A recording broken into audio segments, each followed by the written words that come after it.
right. We are live. This is my very first attempt at doing a live on the desktop. Hello, Alice. Alice is one of our Circle subscribers, a Circle community member. Great to have you here. We have Ahmad and Dan. Nice to have you both with us. Dan Blair. That name sounds familiar. Dan, I don't know if we know each other outside of this conversation or not. And there's Emma. Emma's actually going to be our first victim in this invitation to participate in some coaching hot seats. So Emma, I'm going to bring you in just a minute. I'm going to give folks a chance to get the notification that this is happening. I'm going to do a quick introduction in case I decide to use the replay and or post it as a podcast episode. So Emma was kind enough to provide me with a little context. I'll talk about that when I do the introduction. And she's going to be our first hot seat participant. We have Kyra is also raised her hand. So for those of you that are here, what I'm doing is I needed an excuse to try the desktop interface for going live on Facebook on Substack. And so what I did was I posted in our Creative on Purpose community chat that I was looking for an excuse to go live, and that what I invited members to do is to sign up for coaching hot seat. So this is going to be a flying by the seat of my pants coaching hot seat situation where I'm going to bring folks into the room with me. We're going to coach them on a specific goal they're trying to accomplish. I'm going to do my very best to give the very best advice I have for absolutely free. I'm going to prioritize the folks that are in the Circle or Inner Circle community. Circle community is made up of monthly and annual subscribers to Creative on Purpose, and the Inner Circle is made up of people that are founder level subscribers to Creative on Purpose. Hello, Kendra. Kendra is can't remember if you're a member of the community or a free subscriber, Kendra, forgive me, but just jamming a little bit here while we wait for more folks to hop on. And I'm going to do a quick little official introduction in case I decide to use the replay or share this as a podcast episode, and then we're going to begin. So I'm going to give it one more second or two. Hey, Amit, you just became a free subscriber. Welcome to Creative on Purpose. I'd love to learn more about you and what you're up to. Oh, and there's Kyra. Kyra, I hope I am saying your name right. You can correct me when I bring you on for your hot seat. If it's Kyra or something else, I apologize. Okay, let's get this party started for real. Welcome to another pop-up edition of Creative on Purpose Live. Creative on Purpose is a publication here on Substack that is dedicated to helping people define, develop, and deliver the difference only they can make, whether that's in the next chapter of their lives or if they are a purpose-driven solopreneur that is seeking to optimize a business in order to fund the freedom that we all start our businesses for in the first place.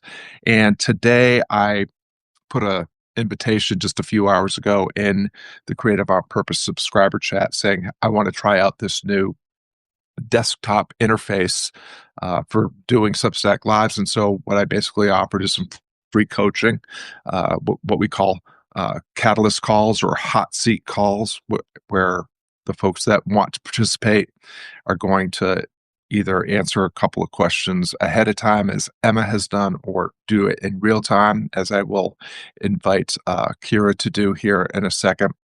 And the way that this works is we follow a very specific format because most of the folks that are subscribed to my publication or are clients in either the Boxer Velocity or Cornerman coaching programs, or maybe are just members of the Circle or Inner Circle community of paid subscribers, are following what we call the purpose-driven prosperity model. This is a way of building and optimizing a business that requires no digital marketing stupidity, shenanigans, or nonsense. It also requires no interaction with legacy social media. You don't have to build an audience or find an audience on Facebook or LinkedIn or any of the other platforms, or start inane conversations by invading their DMs. You can build a prosperous, purpose-driven business leveraging the resources that you already possess, and you don't have to use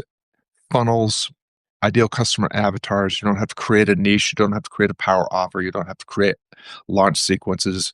What we are proving over and over and over again at Creative on Purpose through the purpose-driven prosperity model operating system is that we can build businesses on our terms that reflect who we are, what we're great at, and where we belong. And we can build businesses easier and faster than using any of the usual shenanigans that digital marketers and online gurus promote through hacks and tricks that involve digital marketing and social media. So when we are doing the Catalyst coaching call hot seats every Wednesday, which happens just for paid subscribers and clients in a private Zoom room, we use a structure, a format that I have borrowed and iterated and improved upon, that I learned when I had a partnership with the Guardian Academy in their arena program. I took their RADA framework and turned it into what we call a GRADA. What is a GRADA?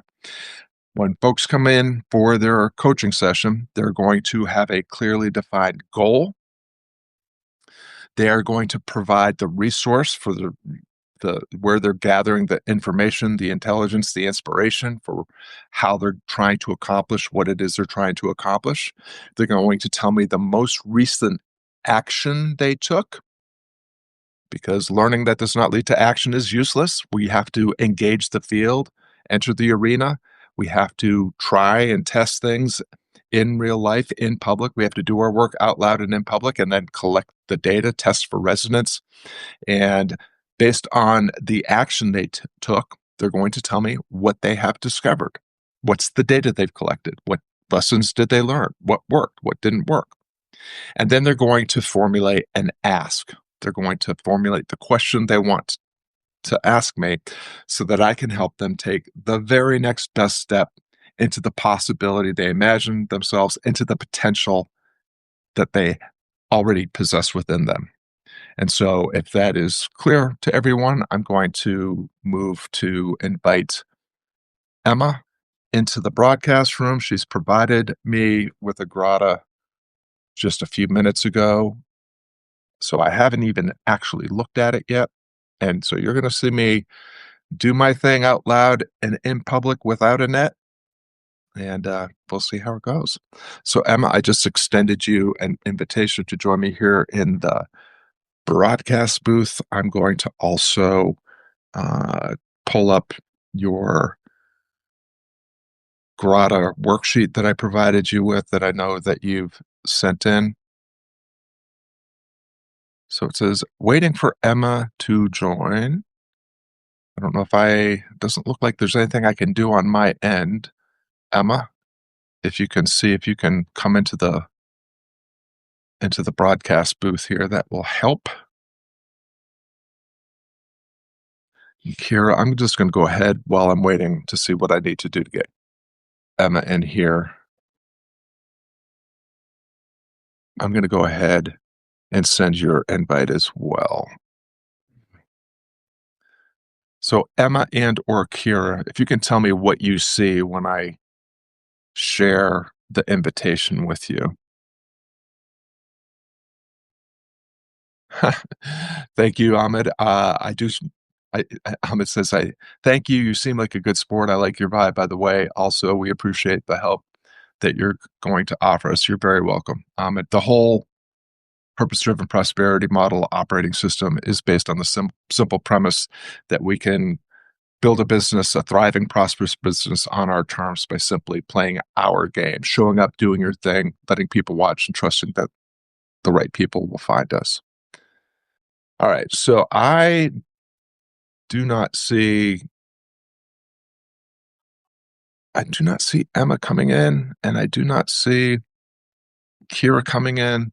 Emma, Kyra, if you could please let me know what you see when I invited you. You should have received an invitation, so maybe check your messages or something on the app if you're on the app. And I'm assuming that if you're on desktop, you can also join. Hey, Lenya. Wow, we have a lot of members of the community here. Lenya is a Circle member and a current client. Kendra, excuse me, is a free subscriber. Alice is a client and a member of the Circle. And Emma is a member of the Inner Circle.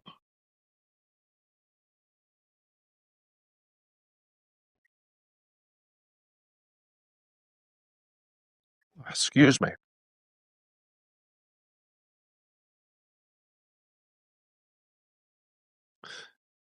All right. I see some names I recognize, like Nicole, who may be more well-versed in this than I. If that is the case, and you want to tell me, or if you happen to know how I bring people into the broadcast booth. Oh, we did it. Okay. Is here. All right. Fantastic. In my purse. All right. So this is, sometimes you try new things and you have to just understand that this might not work. And we were going through some definite this might not work moments there for a second, but Emma is here. And it looks like Kyra has also just arrived. So Kyra, I'm going to get to you in just a minute. If you'll just hang out in the wings there. And quiet in the peanut gallery. Let's not have any shenanigans while you're here in the broadcast room. All right. So Emma, I've already shared with everybody how this works. Of course, you're very well versed in how this works already.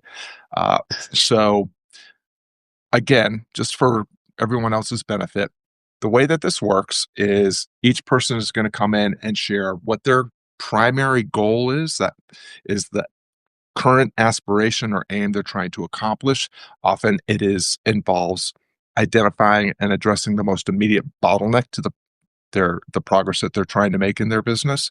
They're going to tell me the resource, what information or inspiration they are using to try to achieve this goal, what action they've most recently taken, what they discovered or learned from doing that, and then their question.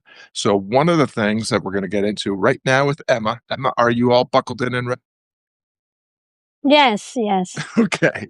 So the first thing is, we can't accomplish a goal if it is not clearly defined. If we are heading towards some vague or obscure destination, any path will get us there, but it probably won't get us there very fast or very easily. So Emma has said that her goal is to have conversations with brick-and-mortar businesses in her area, which is the Hudson Valley, New York.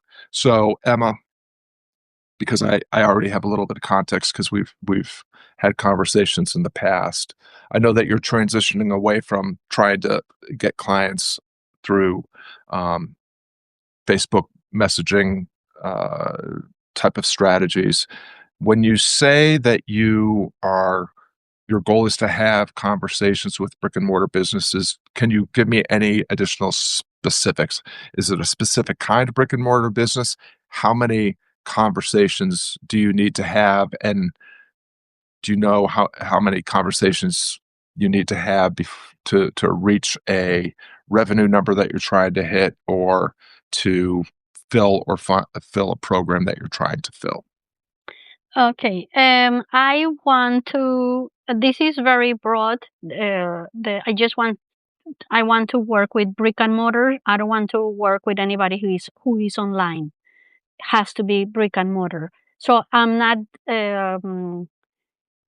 narrowing to any specific business, and it has to be in my area. Okay. That's and how many I want to have.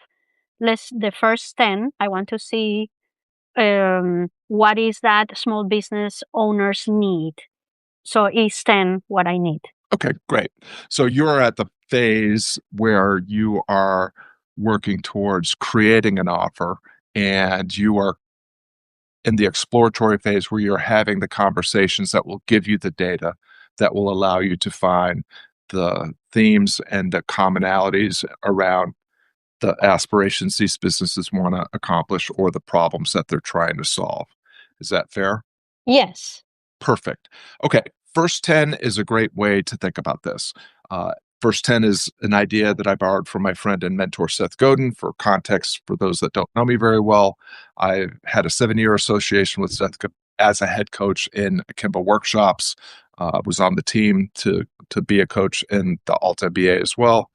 And he has this idea of, when you're trying to create your viable offering, whether that's a project or a creative endeavor or a business or a business offer, start with just trying, can you get 10 people to raise your hand and say, yes, I'm interested in this thing? What I would say, Emma, is the real goal, in my experience, based on working with a lot of solopreneurs that are starting afresh or trying to dial in an existing offer, is that it will take 20 to 30 conversations to collect enough data to analyze and then strategize your next step in terms of offering or diagnostic that you're going to conduct to help with onboarding or attracting the right clients. So shoot for 20 to 30. Now, you've said that what you've done is that you've done videos in the past and you want to make a poll for brick-and-mortar businesses, and that you have a video that you're ready to record Mm-hmm. so Emma, as a member of the Circle community, has access to the Cornerman coaching app, which is a customized GPT that's constructed entirely around my intellectual property, my coaching IP. And it's basically like having me in your pocket 24/7. You can ask questions and it will give you the best advice a GPT can give you based on the information that it has available. So Emma's done some work already with the GPT to script out a video, and her focus is conversations. I want to make a video using a poll. I use your Cornerman chat to improve the video, and I just want you to check it. Okay. I would strongly encourage you, Emma, to consider a faster path to having these conversations. Recording a video, putting together a poll, and putting it out there wherever you plan on putting it out there is one way that you can do that. And it may be long term that doing something like that perhaps enables you to do it with a little bit more automation is a good idea. But right now, having your first 10 and compounding that to the 20 or 30 conversations that you need to start to dial in dial in your audience, refine your audience if it needs refining, and start to define and refine an offer. You need to have those 20 or 30 conversations as quickly as possible. What I would suggest is work on the script, record the video, can make the poll if you want to. That can all be spun up pretty quickly using the Cornerman GPT or Chat GPT or any other AI. But I would encourage you to go through your Chamber of Commerce directory, or go through the phone book, or go through, I know you've done a lot of work with a lot of other businesses in the past. Go through any existing contacts that you have that have brick and mortar businesses. Why? Because it is much faster and easier to connect with people who already are aware of who you are, maybe have paid attention to what you do, and you've already earned a little bit of allegiance capital with a little bit of permission and trust. And so rather than think about the video and the poll, think of the icebreaker questions that you can send via email or text message, or if you're going to use Substack or social media messaging, you can do that too. But think about the icebreaker question. How are you going to start the conversation? Again, just for context for everybody that's here, in the purpose-driven prosperity model operating system, for those that love social media and love digital marketing BS, love to create ideal customer avatars and clarify their niche and create power offers and conduct or create landing pages and email sequences and all the stuff that you have to do that takes way too much time for a solopreneur that has limited time, attention, money, and effort to invest. If that's your thing, do that. But you can get a business spun up or optimized much more quickly if you actually just start talking to the kind of people that you want to talk to. And you can do that fastest by going to the places where those people are already hanging out, which is why I suggest something like, if there's a chamber of commerce or something like that where you can go and network and start conversations. That will be way easier and faster than trying to connect with strangers on social media with a video or cold calling with sending a video and a poll. So it's less of, we use what we call, instead of social media posting and advertising and so forth, what we advocate is what we call the conversation engine. What's the icebreaker? How are you starting a conversation?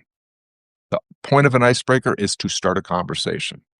Once you've started the conversation, how do you continue that icebreaker conversation to help clarify what that person is trying to accomplish, where they are now, and help them identify their most immediate obstacle? If you can help someone clarify their aspiration and clarify their biggest bottleneck, now you have created a situation where you can create what I call a solvable problem. That comes from Dan Nicholson's book, Rigging the Game. And you can then move them into what I call the diagnostic phase. I would not recommend calling it a diagnostic. There's some gray area around legality, around legal language and all that kind of thing. When you say diagnostic, it has a kind of a health wellness vibe to it that could be iffy. Call it a clarity session, a catalyst call, whatever you want to call it. But the diagnostic is a series of 5 questions that you then provide them with. And if they answer them, it will help you provide a roadmap, the 2 or 3 things that they need to go right enough to go from where they are to where they want to be. I recommend doing icebreakers and diagnostics for free. You help them see what they're trying to accomplish and what's actually in their way. You give them a roadmap that tells them exactly how they can get there. And you say, here you go. This should help you start to step into possibility and collapse time to target to where you want to get to.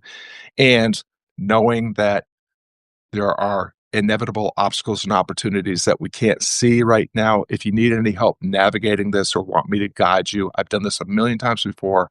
I'm happy to talk about options for how we can work together. And then you can move people into what's called the low ticket continuance offer. How can you help someone in a defined period of time get a little traction with the roadmap that you just gave them? Here's the thing. Nobody's going to buy your signature framework, your secret blueprint, or whatever process, system, product you have that helps someone achieve an aspiration or solve a problem, because it's nothing but uncertainty. There's a very, very, very narrow percentage of people that will buy something just because it's new. People buy based on information, not innovation or novelty.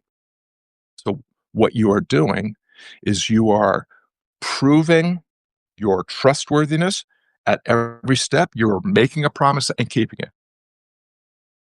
Hey, would you like to tell me what you're trying to accomplish and what's your biggest obstacle? I have to do my best to help you clarify that. If you do that and then say, I'd love to help you build a roadmap to get you there, would you be willing to answer 5 quick questions?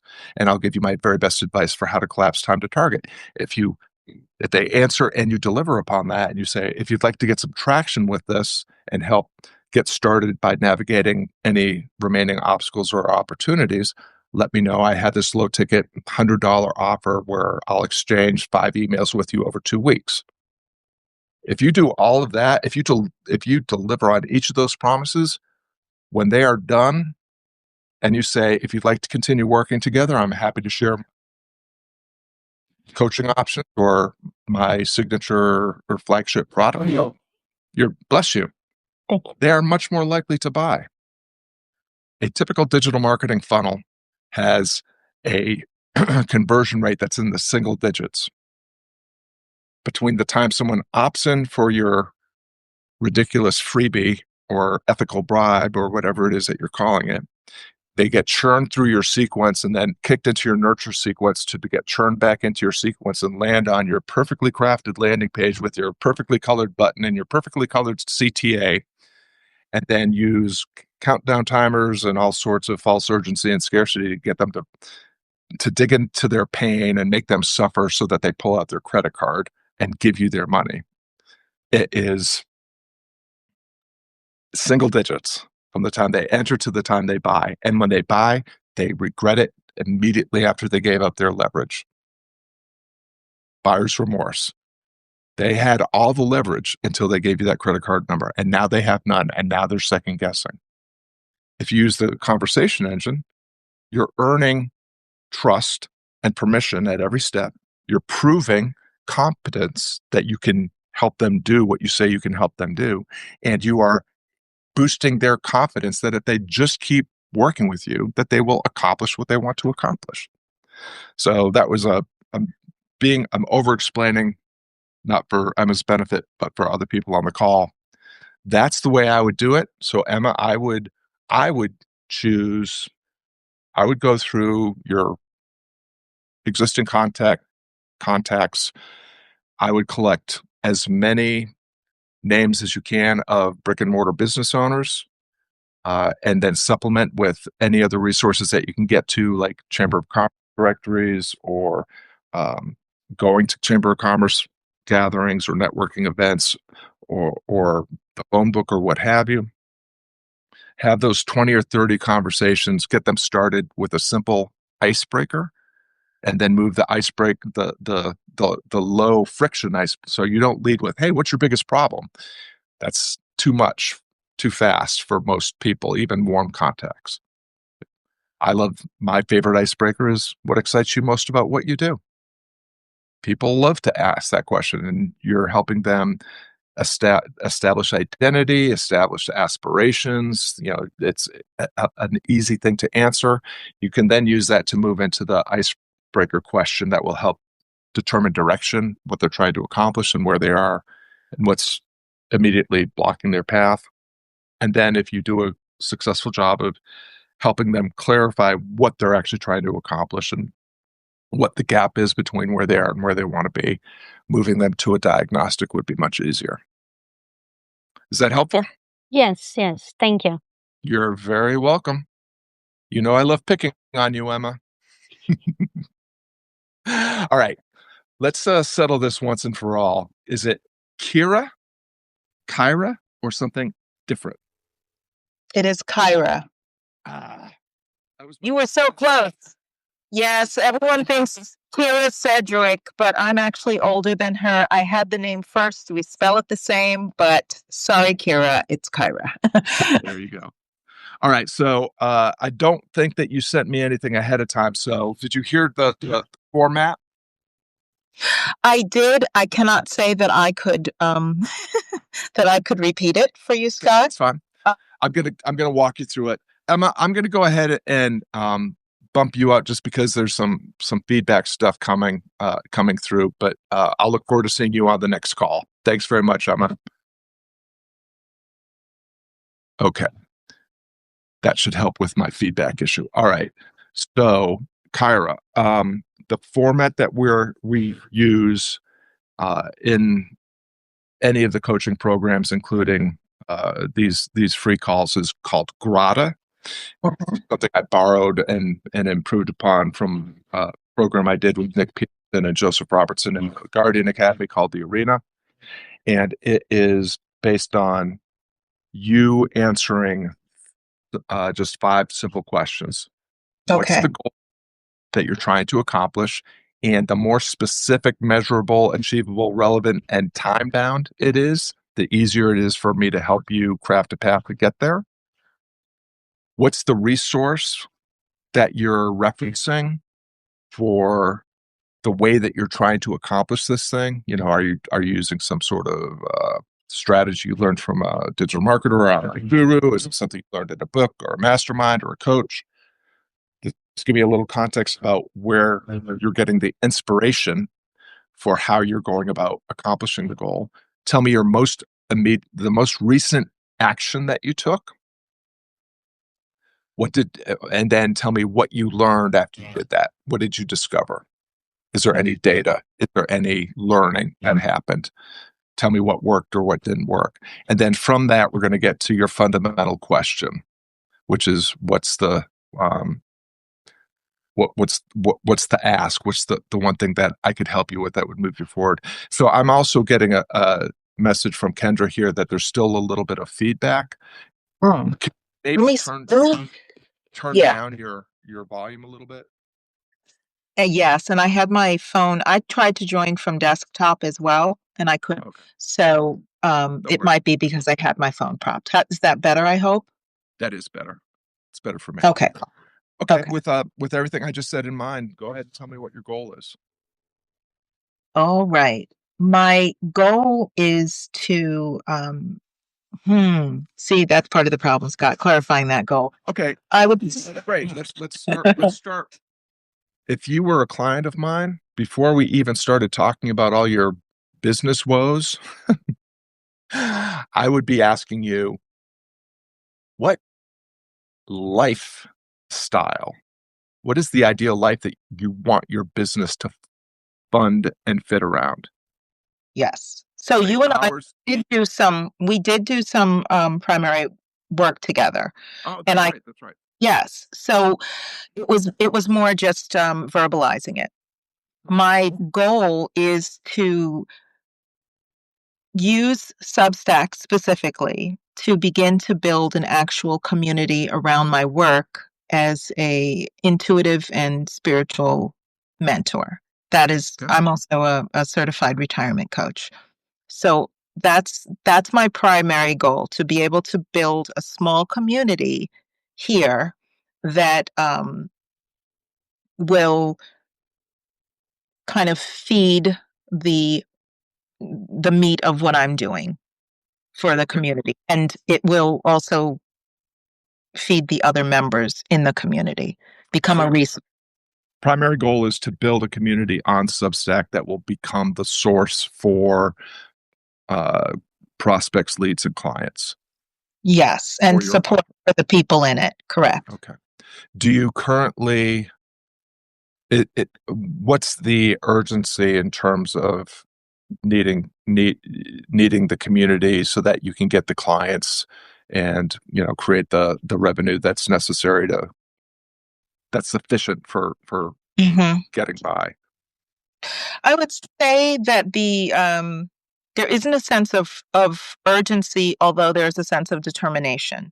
I do have a small cohort that I would like to kick off in mid-January. And by small, 8 to 10 people is my goal. And that is Okay. a thing. Perfect. Okay. So now we have more clarity. The ultimate goal is filling a cohort for a paid offering. Correct. And let's just say minimum 8 people. And how many people do you currently have in your Substack community? I don't check every day, but I believe it's about 112. It's small. I haven't been here long. 112 subscribers. Yes. Any paid subscribers? I don't have it turned on. Okay. No worries. Okay. So I do have some people that pledged. oh, nice. Yeah, that's nice. That is nice. Okay, well, that's actually validation of your offer. It validates that people want the kind of thing that you can give them. So what I would say is your situation is not dissimilar to what we just went through with Emma, in that, the fastest way to fill a program, especially with a smaller audience, is going to be through conversations. And I'm just going to share some other ideas in case it's helpful for other people that are here that are trying to develop a business or boost a business by using Substack. 'Cause I'm very big on Substack. I've deactivated all my legacy social media profiles. The only social media I use is Substack Notes. My website is not even my primary channel for connecting with people. I'm doing it all through Substack, and here's how I'm doing it. And I'm then going to tell you how you could do it without the paid, enabling the paid feature. The way that I think about my hive, okay, to use a term from Seth Godin, the place where I'm trying to spread my idea virus, the difference that I can make in the way I can make it, is by communicating, connecting with my hive, my hive of subscribers. Anybody that subscribes to my Substack, I consider to be a prospect. Most of them are called prospects because I don't really know who they are. The only thing I know about them is their name and their email address. But those that are engaged in opening my emails and reading my posts and commenting on my posts, that's all things I can measure through the Substack metrics. Those are warmer prospects. And I use the paid feature to define a lead. If you have signed up for a monthly, annual, or founder level subscription, then I consider you a warm lead. You would be a good fit for working with me right now because you've already revealed that you're willing to take intentional action and make an investment in the difference that I can help you make, even if it's at the $9 a month level. And you've fallen into my trap, Kyra, right? You subscribed, you became a paid subscriber, you bought you went to the Icebreaker Diagnostic and bought the low ticket continuance offer. So, you became a client through this exact process. So that's one way that you can think about leveraging paid subscriptions if you decide to do that, is it does help put people into the buckets that they're in. One bucket is, who are my prospects, who are my leads, who are my clients, and then within each of those buckets, who are the people that are a good fit now, who are the people that are a good fit later, and who are the people that are not a good fit. If you would prefer to keep the paid feature turned off, then you just do the same thing through the conversation engine. And the conversation engine begins with, begins in two places. One is, I'm a big fan of direct outreach to the people who have the people that subscribe have given you permission to talk to them. They have put themselves in proximity, and so that they can have greater access to you and the things that you can help them learn and achieve, and the problems you can help them solve. And, there's ways that you could, through the metrics, through the comments, through the likes on your posts and so forth, identify people that might be ready for some sort of icebreaker question. But you're essentially in the same boat as Emma there, in that you want to leverage the calls to action in your posting on, your posts that go out as emails to your list. Get them to answer questions or to drop some sort of catchphrase to get some sort of free resource, or to get invited to a workshop or a conversation or what have you. I use these things called digital campfires sometimes. Great resource for it's helped me move a lot of free subscribers into becoming paid subscribers. I just say, hey, Digital Campfire, Righteous Hang for all subscribers. We're going to hang out for an hour on Saturday. I've got some fun games planned, and I'm here to answer any of your questions. And people show up. They decide they like me and they like the people that show up, and so they become paid subscribers. But that's also something you could do to just say, I'm going to talk a little bit about this program, or maybe demonstrate and offer some sort of deliverable that's kind of at the beginning of what people are going to accomplish in your cohort.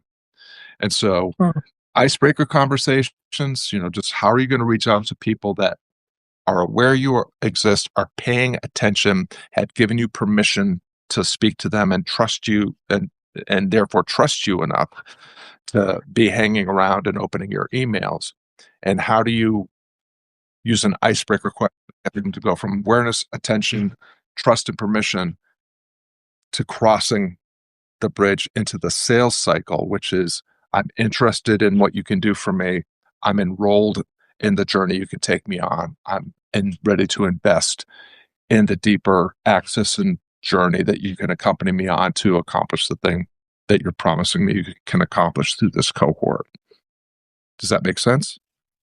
It does. It does. I have a question. In reaching out, let's say, yes, I would call it something different, obviously, but let's say the digital campfire.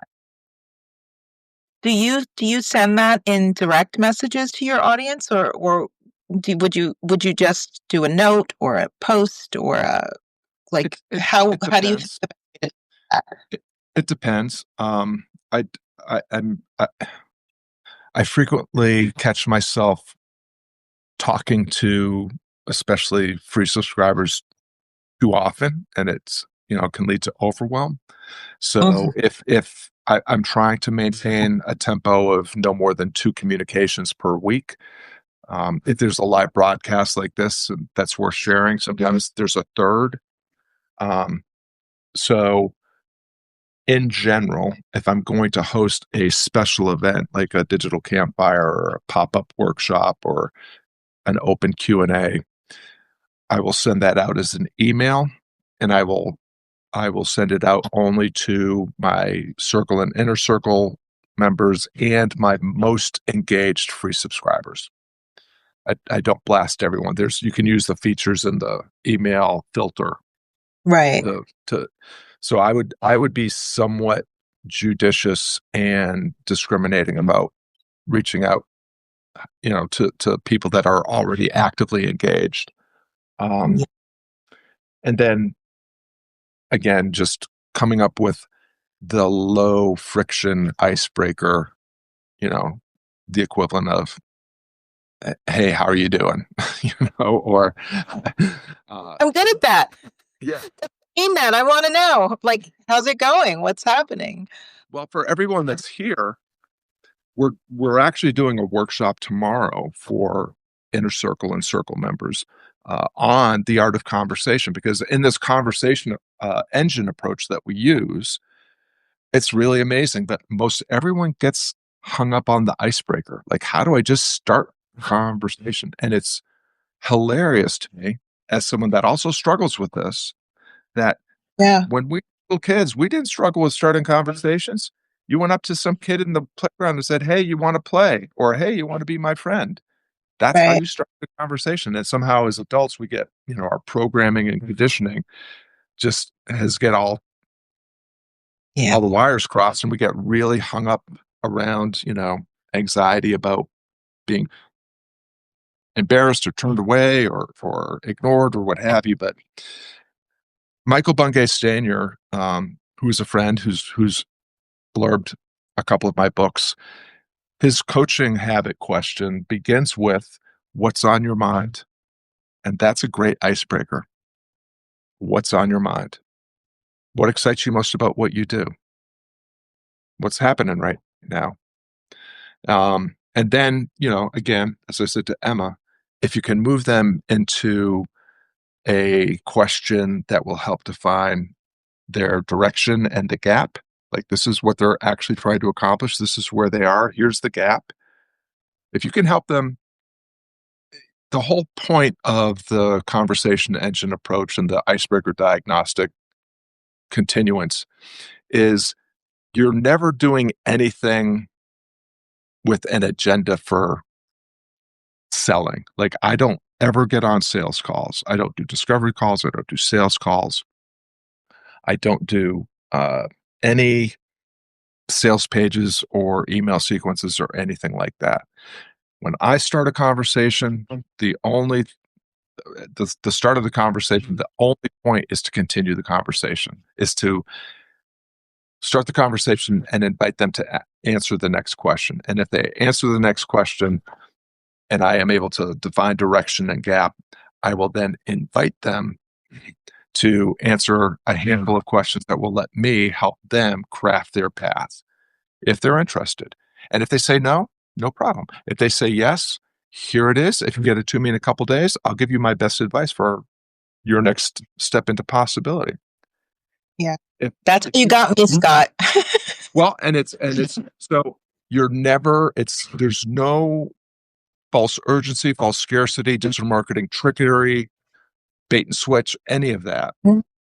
You make a promise, you keep a promise. You make a promise, you keep a promise. You make a promise, you keep a promise. It's always by invitation, and and you're never attached to the outcome. I'm never starting a conversation with the purpose of engineering that person into a client or architecting the conversation, because I don't know if they're going to be a good fit for me.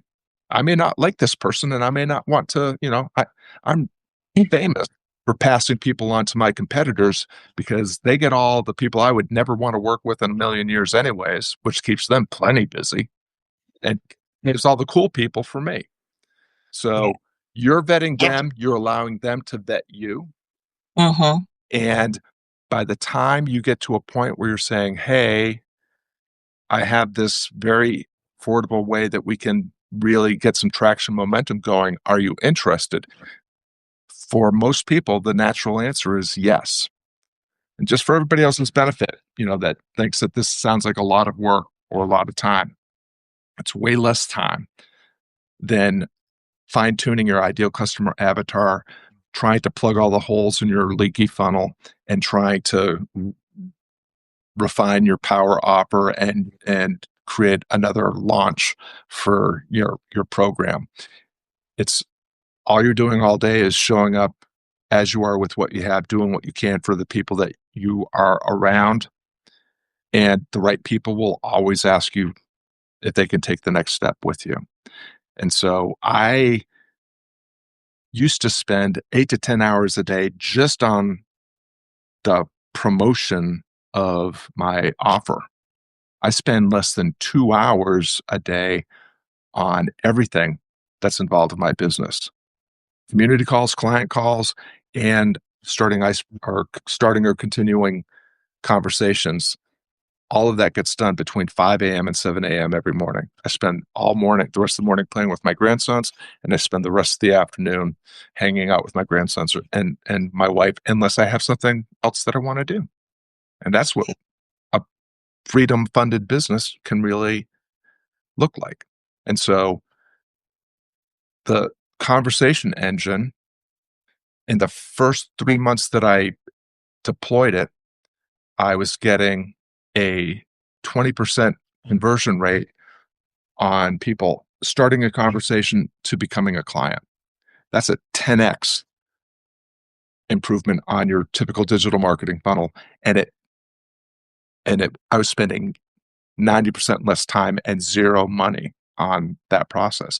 In the second quarter, I optimized it and got it up to 40%. That's a 4x improvement on a typical digital marketing funnel. I have no idea where I'm at now. I'm in the final quarter. I haven't looked at the numbers, but I've never been busier and I've never been happier. And all I do all day is help people. Yeah, that's what's beautiful. That's what's beautiful. As a mentor and a coach, I have over 20 years in corporate work. I have no desire to be a salesperson, and just the idea of it, not knocking it. It's just not at this point in my life what I want to do. But I love helping people. I enjoy a good conversation. So this feels like the way forward for me. I have one other quick strategy question, if I may.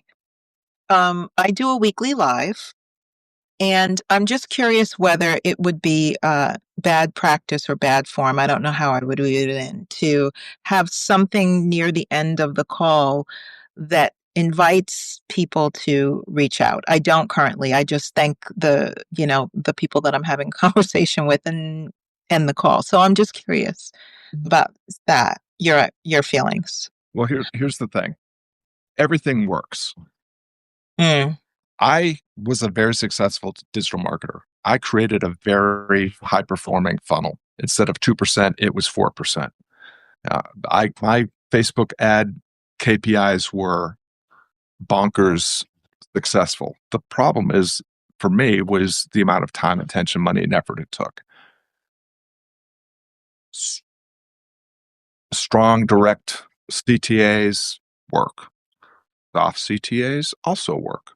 And so, I think you define for yourself, based on your personality preferences, temperament, like what feels right to you for right now.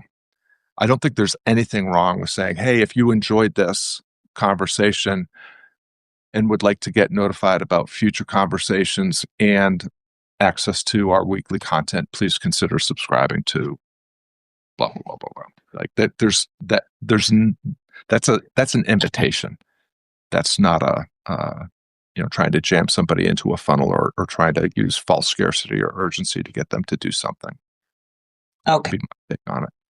Yeah. Appreciate. You're very, very welcome.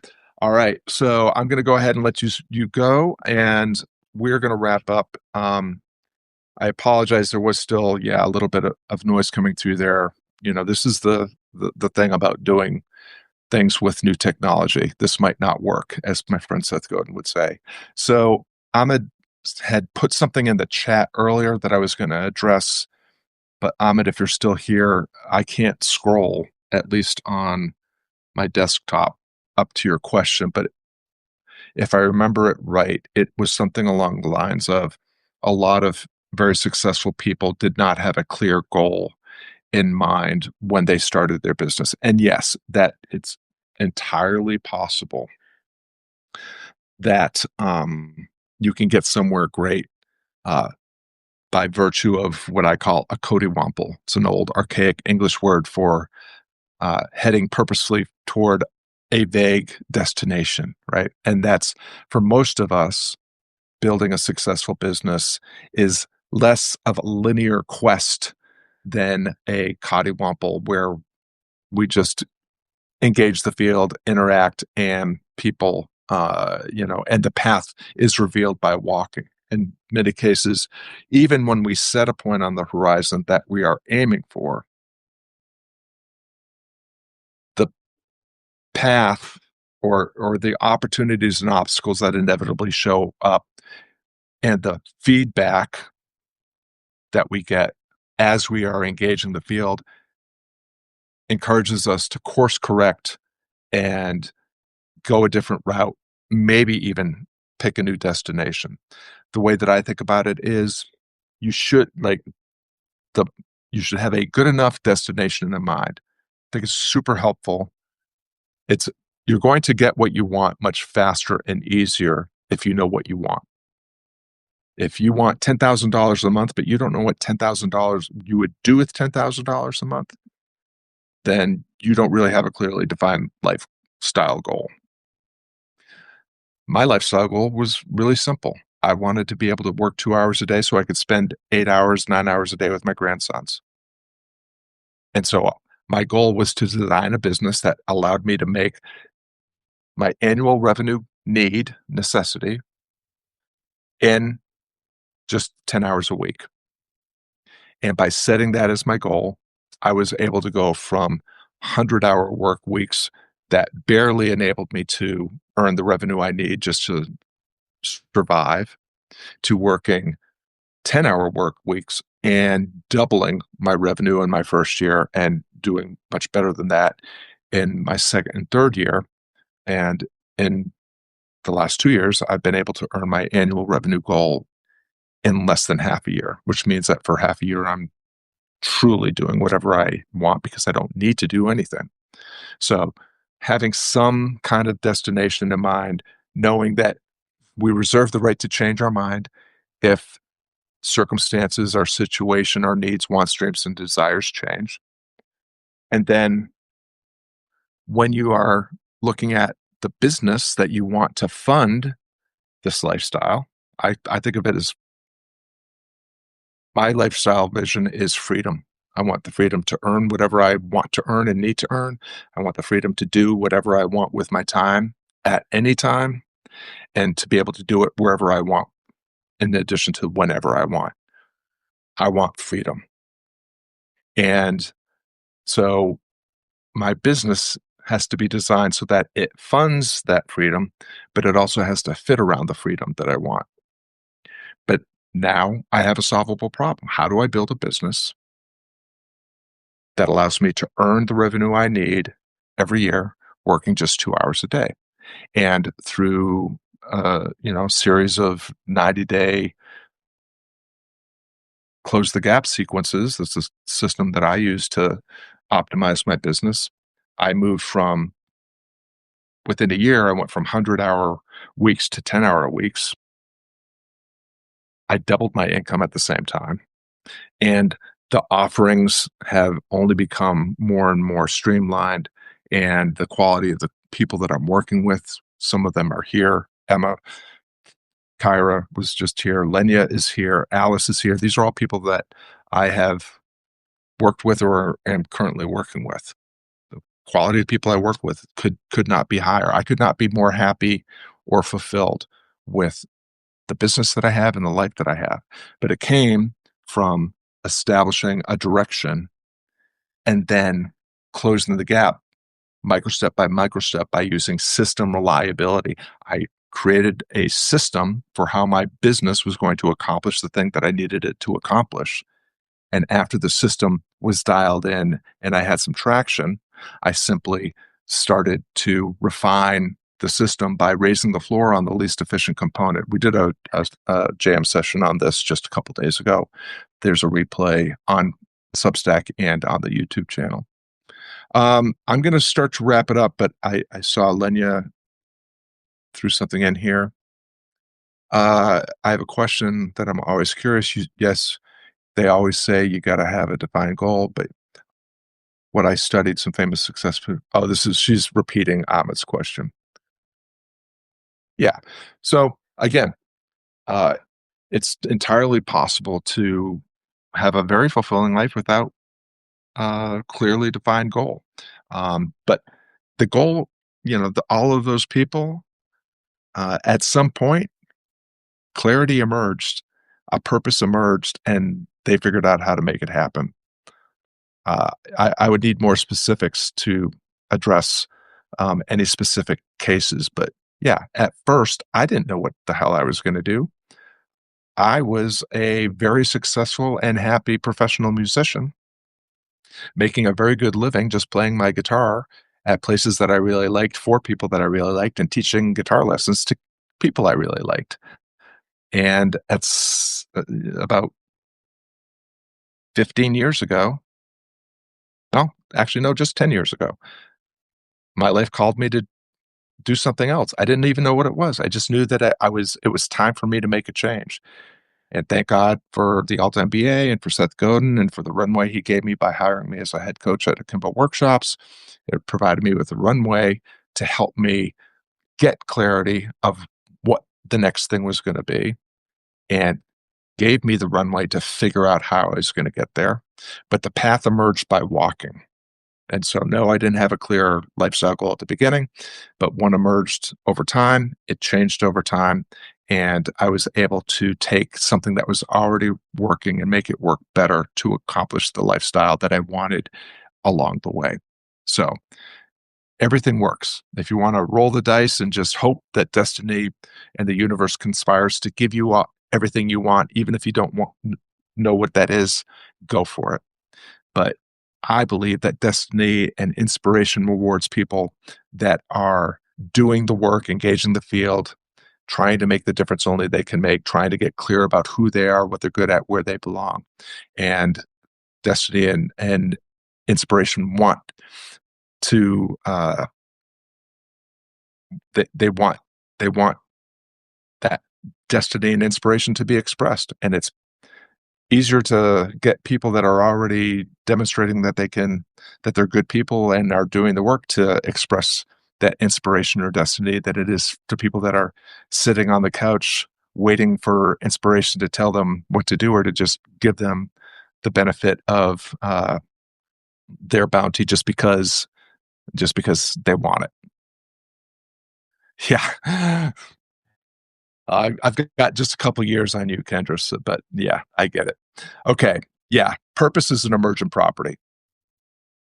It comes from engaging with the things that you're doing in life already purposefully, your day-to-day activities, the work that you're doing right now to make a living, the relationships that you're in right now.